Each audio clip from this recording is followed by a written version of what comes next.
I want to thank Carol Restivo and Deborah Powell and the Bergen County Historical Society for having me with them today. And I want to thank all of you for joining us this afternoon. I'm going to be talking about the American Revolution and the Stamp Act of 1765 and explaining them through pictures.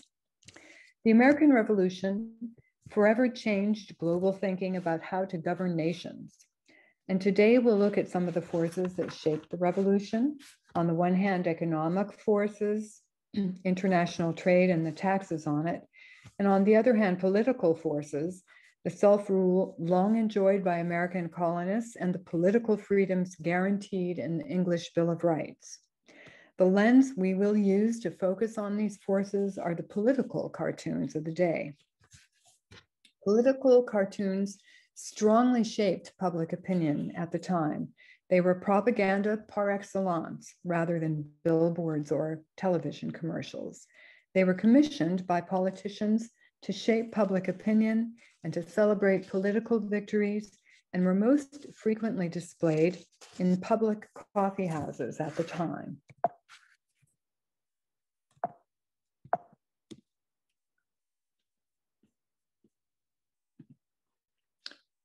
I'm showing you now a picture of the interior of an English coffee house circa 1680.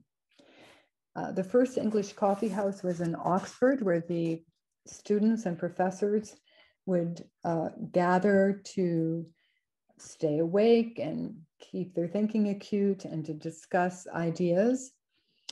And they became gathering places for the intelligentsia.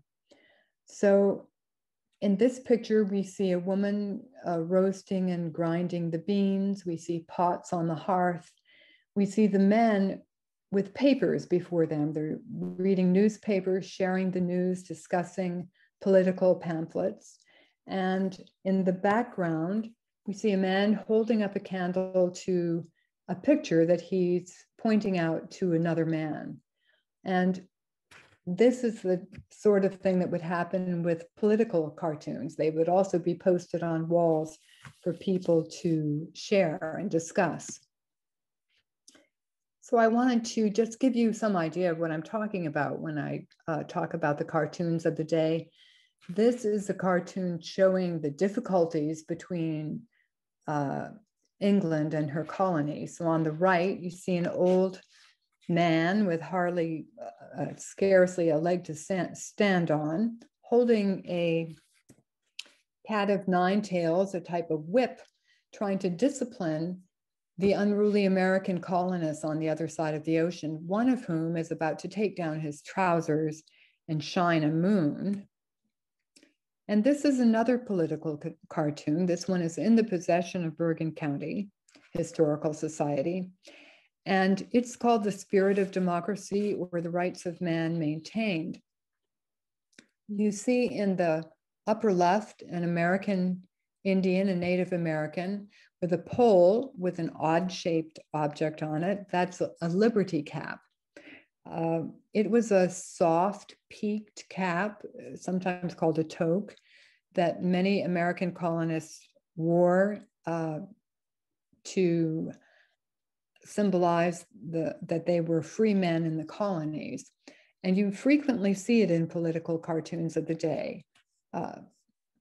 And this figure represents Thomas Paine, who had written a pamphlet called The Spirit of Democracy, or the Rights of Man Maintained, in which he recommended that if monarchs were unjust, that they should be dethroned. And he is whipping before him a crowd of all the monarchs of Europe. King George III is being trampled and has lost his crown. There's a sign on a post above that says, "To equality," or annihilation. And this was like the Charlie Hebdo cartoon of Muhammad in our time. It was explosive. There was an incredible reaction to it. It strongly influenced public opinion. The Crown tried Thomas Paine in absentia, found him guilty of insurrection, and sentenced him to death by hanging. Fortunately for him, he was in France at the time. So we had cartoons like that, and then we had more serious types of visual commentary. This print, also owned by Bergen County Historical, is called The Tea Tax Tempest. And in it, we see a winged figure on the far right, who is Father Time, and he's projecting a scene for all the world to view. And the scene being projected is of a teapot exploding. We've had the Boston Tea Party. The Liberty Cap on a pole is flying out of the pot. The Don't Tread on Me snake is flying out. Lightning bolts are coming out. On the left, we see the lions representing Britain always, and British soldiers yoked like cattle, fleeing into the distance.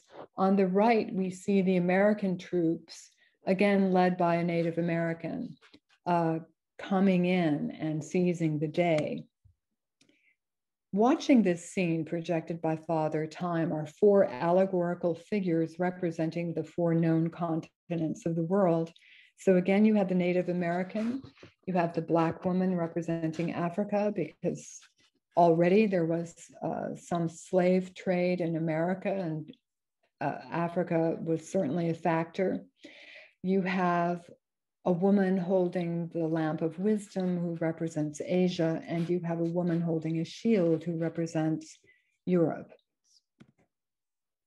Throughout the years leading up to the American Revolution, international trade had become a huge part of the English economy, and the British government wanted to get their piece of it through taxes. That's where the Stamp Act comes in. Many of us think of the Stamp Act as a punitive tax created by the English just to punish the American colonies, but that's not exactly right. The Stamp Act was first used, and very successfully, in the Netherlands in 1624. It was the result of a public contest, believe it or not, the goal of which was to come up with a new form of taxation. An ingenious Dutchman struck upon the idea of requiring a government stamp bought for a few pennies to be placed on certain goods. So how did it get to England? Fast forward about 60 years. After many years of international war with the French, as usual, and a civil war during which a king was beheaded and a dictator took charge, the British psyche is a wreck. There are continuing civil war skirmishes between Catholics and Protestants, called the Jacobite uprisings, and there are battles between those who want unlimited royal power and those who want a more limited form of royal power. Unfortunately, the economy is a wreck too, because wars are expensive. Enter William of Orange, an English prince who had lived in the Netherlands for many years. He returns to England with his wife, Mary, and after much political horse trading, they are installed as co-regents. They bring the idea of a Stamp Act with them from the Netherlands to boost the economy, and it's passed into law in 1685. It applied mostly to newspapers and pamphlets. The Stamp Act of 1685 was intended to apply to everyone in the kingdom, including British colonies, but it was never enforced in America because the British still had their hands full of so much political infighting at home. Americans enjoyed 90 years of non-payment, during which the British took a policy of benign neglect. They had other worries. But in 1765, after the French and Indian War, another war between England and France, but fought in America, England again desperately needed revenue, and Parliament updated its version of the Stamp Act. This version of the Act expressly targeted American colonies because they were the source of much of the debt. Now, not only newspapers, but everything from marriage contracts, wills, mortgages, deeds, court evidence, patents for medicine and other inventions, checks, playing cards, even dice were taxed. In other words, nearly every important action of life was taxed, and in some cases, the prices of goods and services doubled. So here we have, again, we're going to be discussing economic forces affecting the revolution and political forces. And this is a picture of some of the types of stamps that were impressed or cut out and applied to all those documents that I mentioned before. This is a pack of playing cards owned by Colonial Williamsburg. And you can see in the middle, in the square, that the stamp has been impressed on the paper. And the printing on the card says, I don't know if it's 10 pound or what that symbol means, but penalty for selling any playing cards unlabeled. 20-pound penalty for selling or buying any label or wrapper used before. So people were trying to recycle the stamps and get around paying for a new stamp. This is a broadside that shows the American feeling about the Stamp Act. It might have been put up in a tavern or a coffee house or nailed to the side of a tree. It says an emblem of the effects of the stamp, and it's a skull and crossbones. It's showing that it's killing the American economy. Oh, the fatal stamp.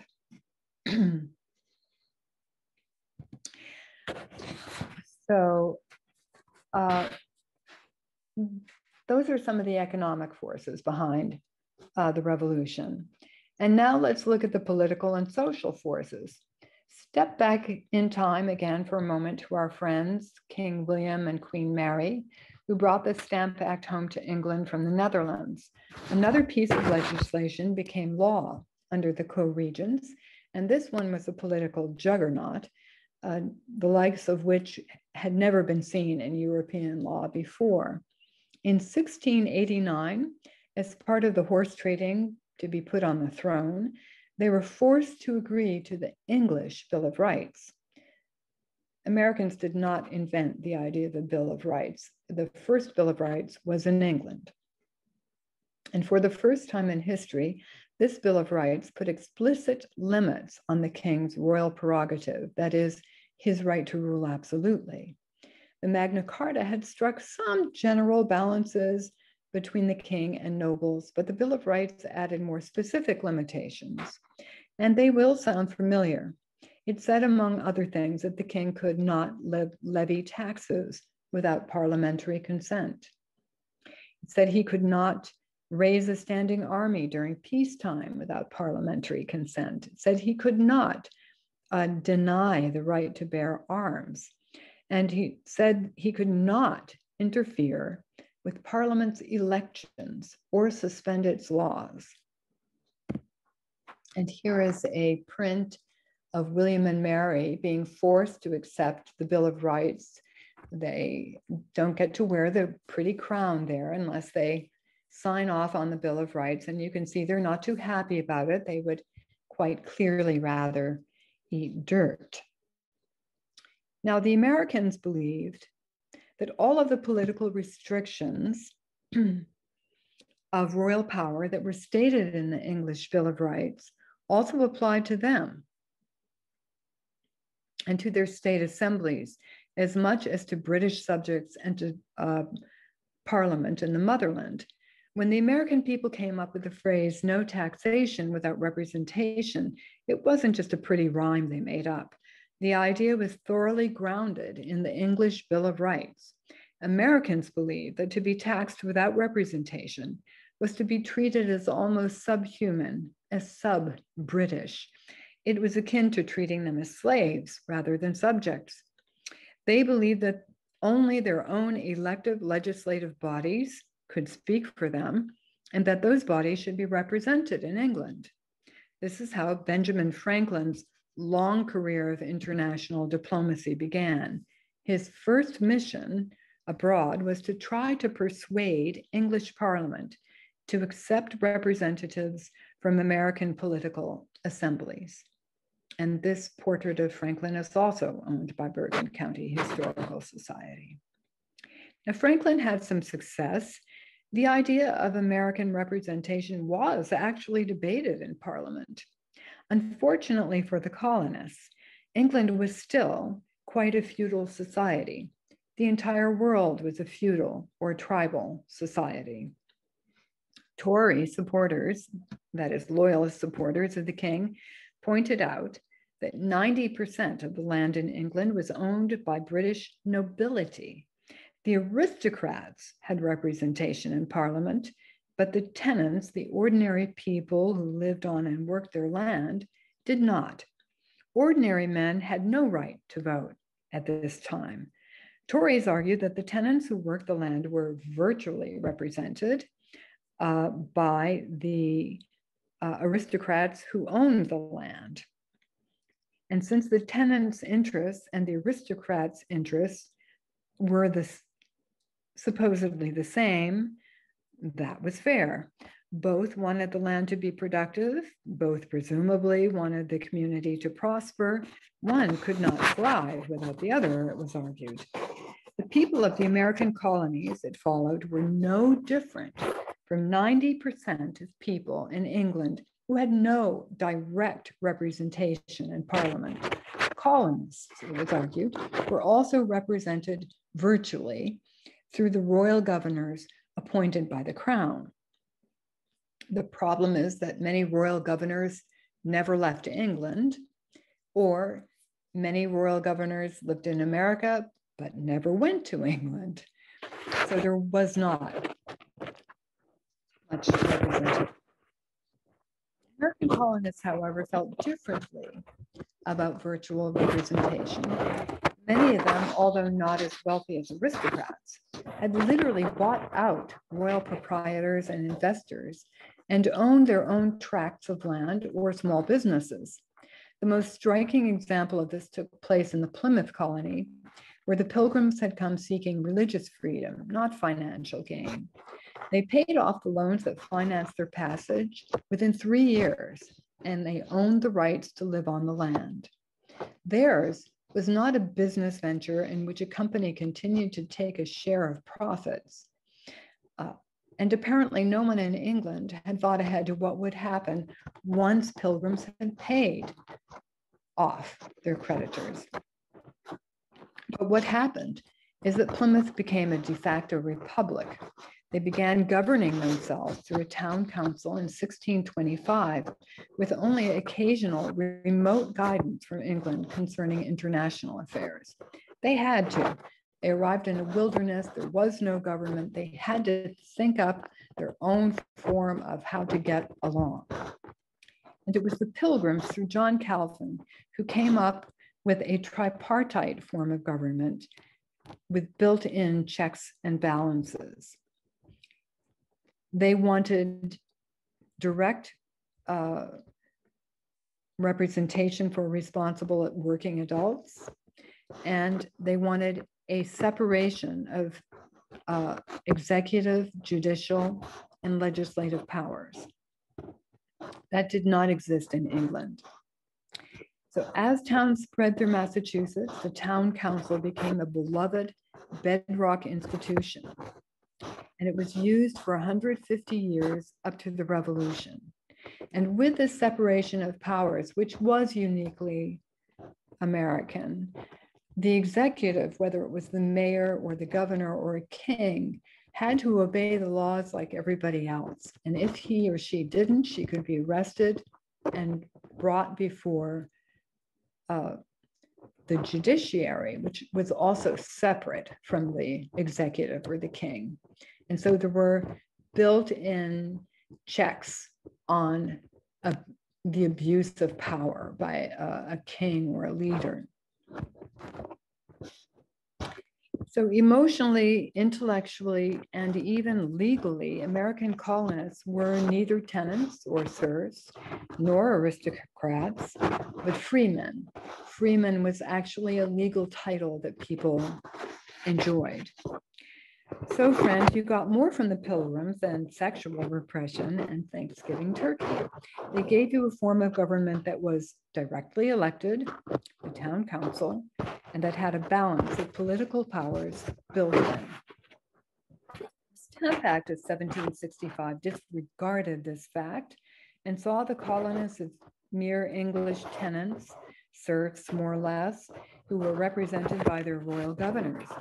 Parliament imposed the Stamp Act, which severely limited American commerce and social life without any direct American representation and not even much virtual representation. The reaction in the colonies was explosive. Debating whether the Americans should have representation. It's not, the period of this is not quite correct, but you get the idea. And here are the Americans reading a notice that would have been posted. They're reading about the Stamp Act. They're not happy about the Stamp Act. You can see here is a man, whoops, sorry. Here is a man with a pointed cap, that Liberty cap again. Here's another man with that type of cap, and they're pretty agitated about these new rules. This is a picture of the Sons of Liberty burning stacks of stamps or notices about the Stamp Act. You'll notice that there's a young Black man here. He is quite possibly a free man who is participating in this rebellion. And you can also see another Liberty type cap there. Here you see a Liberty tree. Notices about demonstrations or gatherings against the Stamp Act were often posted to a large tree in each community. It was often in the middle of the town green. Effigies would be hung by the trees. This is a notice that was actually posted to the Liberty Tree in Boston. It says, the true-born Sons of Liberty are desired to meet under Liberty Tree at 12 o'clock this day to hear the public resignation under oath of Andrew Oliver, Esquire, distributor of stamps for the province of Massachusetts Bay. So the unintended consequence of the Stamp Act was that for the first time, committees of correspondence were set up throughout the colonies. They were set up to establish a unified response to the Stamp Act and a unified boycott to British goods. Merchant participation was huge, and in New York, it was close to 100%. Within a few years, all 13 colonies were communicating by this means. And here's a flight of Hutchinson, the vice governor in Massachusetts, is being chased through the streets. In the background, you see somebody with a barrel on their shoulder. They may be carrying tar. Somebody is picking up a stone to throw at him. The reaction was truly passionate. If people didn't have a suitable tree to gather under in their communities, they erected these types of poles that were also called Liberty trees. In the background of this print, you'll see a similar pole with a sign for a business, perhaps a tavern on it. This Tory is being pulled up the pole. It's called the Tory's Day of Judgment. At the foot of the pole, another Tory is sitting on the ground, and to the right, a man is plucking a goose.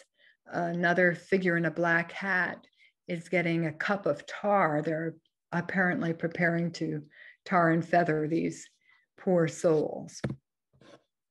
And here is a print called The Bostonians Paying the Excise Man, or Tarring and Feathering. In the background, you see tea being thrown overboard on a ship. You see on the Liberty tree a flyer that says Stamp Act has been posted upside down. This man has been tarred and feathered, and they're essentially waterboarding him now, pouring tea down his throat. This is obviously not a print that's highly sympathetic to the Americans, but these types of things did happen. This is a march protesting the Stamp Act. You see the banner says the folly of England and the ruin of America. Again, at the top of the banner is a skull showing the death to the American economy. Again, you see the Liberty cap carried on a pole. A man wearing a Liberty cap is blowing a horn. A taxman is hanging an effigy from a Liberty tree pole.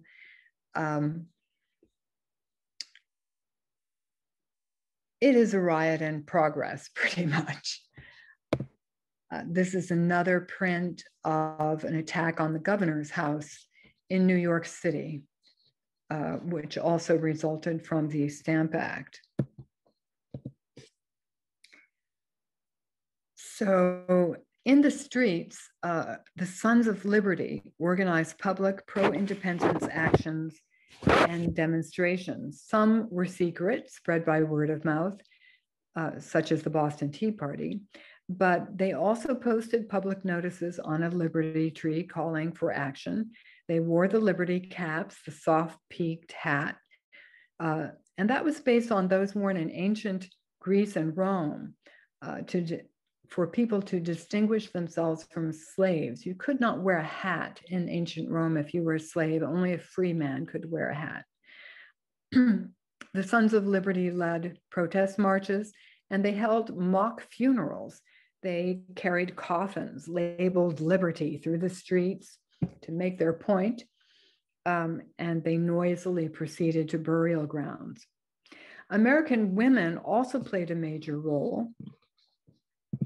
Since women were responsible for most domestic purchases, they were therefore the primary enforcers of the boycott. They voluntarily shunned British imports, and they began producing much larger quantities of homemade products, such as their own cloth.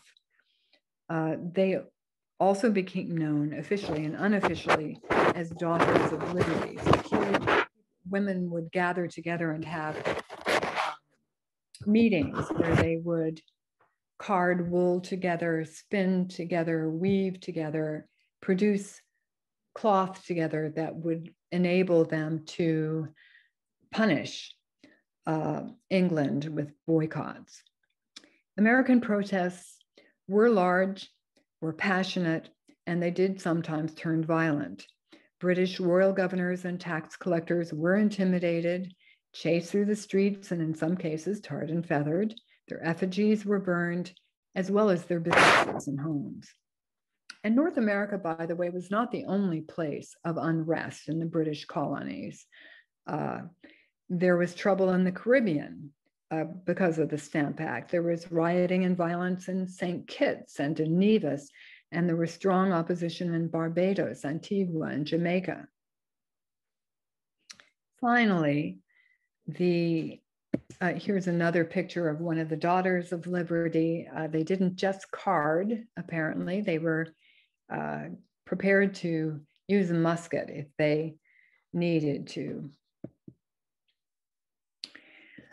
So the death knell of the American Stamp Act came when in England, merchants, manufacturers, and wealthy investors and trading companies began to see their exports rejected in huge numbers, and they began to see their profits fall. Not only tea, but shipments of glass and china, metal goods, cloth, almost any luxury good, such as furniture or wallpaper, were being returned to England. So this is a picture that shows how important American trade was to England, not only selling their products to us, but being able to import our products This print is owned by Bergen County Historical, and it shows commissioners sent by George III to plead with America to resolve their state of rebellion and to resume trade. And you can again see the American Indian, the symbol of America, sitting on top of tobacco for Germany, tobacco for France, tobacco for Holland, indigo for Spain. All of these goods, indigo for the Mediterranean ports, were going to other countries other than England and really damaging the English economy. And this is another print also owned by BCHS that portrays the pain of the English losing favorite trade status with America. On the left, the man in the black suit wringing his hands represents England. And he's standing again by the lion who represents England. And this cow represents the bounty that should be coming from America. And there is a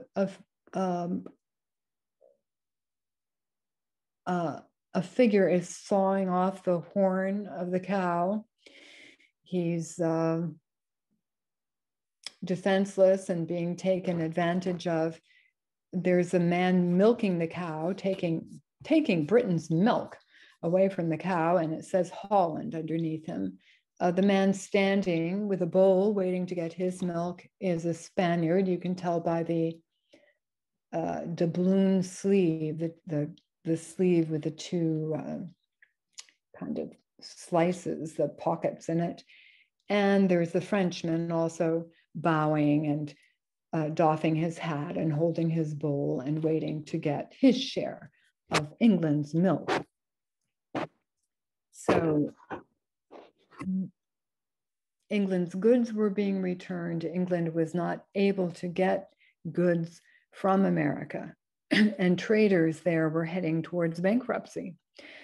In addition, political interests also aligned with the colonies more than the king in some cases. Those who had sought independence from the king during the British Civil War were sympathetic and supportive of independence for the colonies. So the Stamp Act, which had been so successful in Holland and in England, just wasn't working in the New World, because it really was a new world here. We had a new way of viewing things, a new way of governing ourselves, a new way of thinking about ourselves. And we resented this Stamp Act. There was no trade with England. If there was no trade, there was certainly no tax revenue from trade, nothing to affix stamps to. So finally, with the intervention in Parliament of representatives whose towns depended on commerce and manufacturing for economic growth, the 4 or 5 short months after it was issued. The repeal of the Stamp Act of 1765 is depicted in this print, also owned by Bergen County. And it's called The Repeal or the Death of Miss America's Stamp. And you see in the center Prime Minister Grenville, former Prime Minister who passed the Stamp Act, holding a tiny coffin with his child, the Stamp Act inside it, and they are bringing her to this burial vault. The poor young thing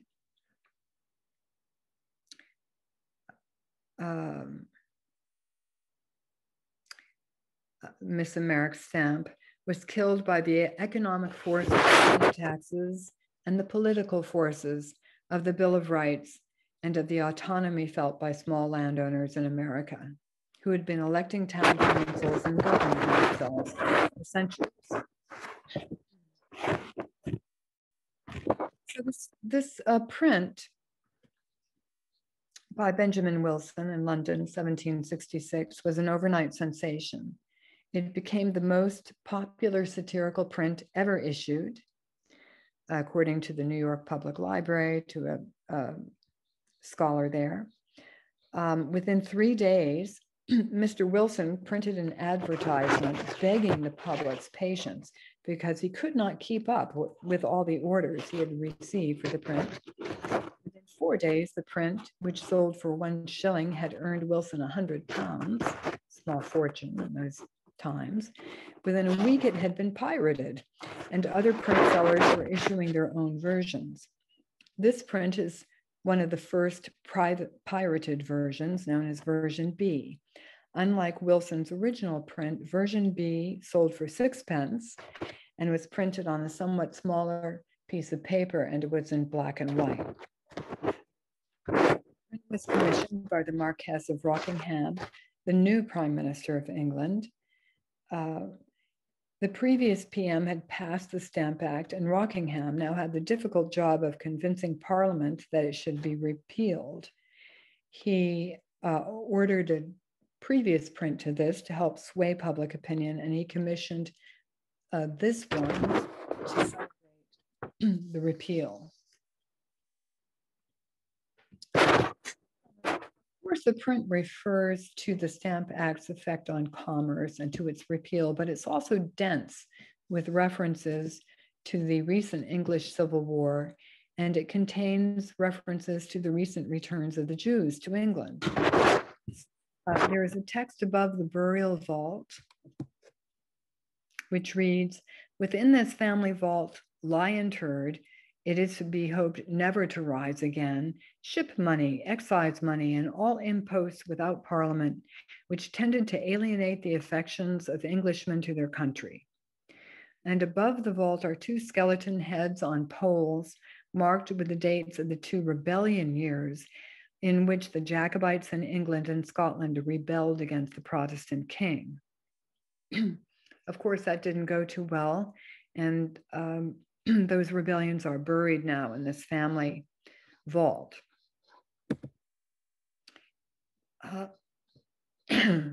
First in line in the funeral procession is, according to the legend underneath the print, the Reverend Mr. Antiseginus, the officiating priest, with the burial service and the funeral sermon in his hands. This is purportedly the clergyman William Scott, the son of a coal fitter, but now a member of Parliament. He was thought to be, by some, to have risen beyond his appropriate station in life, and he is dubbed an Antiseginus. So who was Seginus? He was Pontius Pilate's boss in Palestine at the time of Jesus's crucifixion. An Antiseginus, then, would be one who supports the Jews. Unfortunately, we have here an example of the anti-Semitism rife in England at the time. This figure is depicted with a hooked, stereotypically Jewish nose, probably not the way William Scott looked or many Jews. The cartoon refers to the recent return to England of the Jews who were exiled in 1290 and had recently been encouraged to return with the hope that they would stimulate the economy. Perhaps some felt that the Jews, like William Scott, were rising above their appropriate station. And in case you missed the point, there is a small dog pissing on the cassock of William Scott, the Antiseginus. We also see in the procession 2 pillars of society. One is a solicitor general and another is an attorney general. And they are supporting 2 black flags on which are delineated the stamps of the white rose and the thistle interwoved. These are again references to the Scottish Jacobite rebellions, which sought to install a Catholic king with absolute power. The numbers on the flags represent the numbers of the vote for repeal of the Stamp Act, 122 in favor and 71 against. Following is George Grenville, the former prime minister, who was, by the way, I think, only one of two prime ministers ever sacked by the king. He was fired after having a row with George III, who was going mad, and Grenville wanted to figure out what should be done in case he completely lost it. George didn't appreciate that. Grenville is the end of the princess, full of grief and despair, carrying his favorite child's coffin, Miss Americ Stamp, who was born in 1765 and died hard in 1766. After him, dressed in the Scottish clothing, is Lord Bute, who was one of the first Scottish lords in Parliament.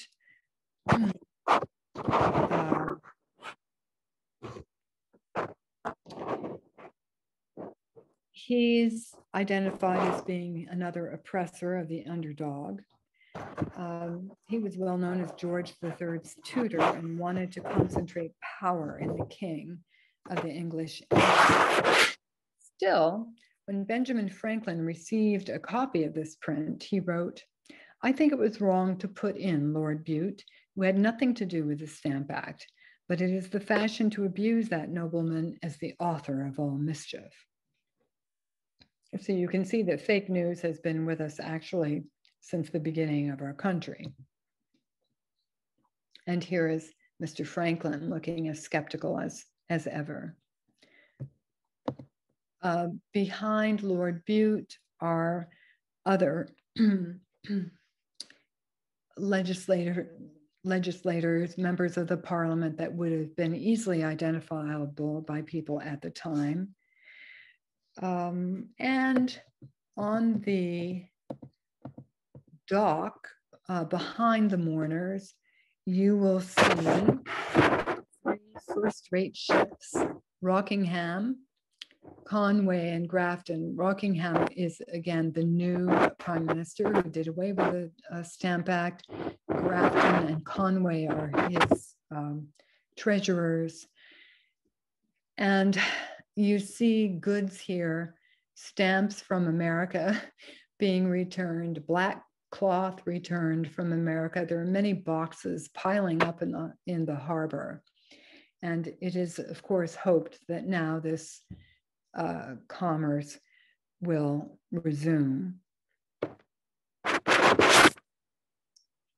And so it did resume. And before long, the British were shipping to America teapots for sale, marked with Stamp Act repealed, getting back to business as usual. Thank you.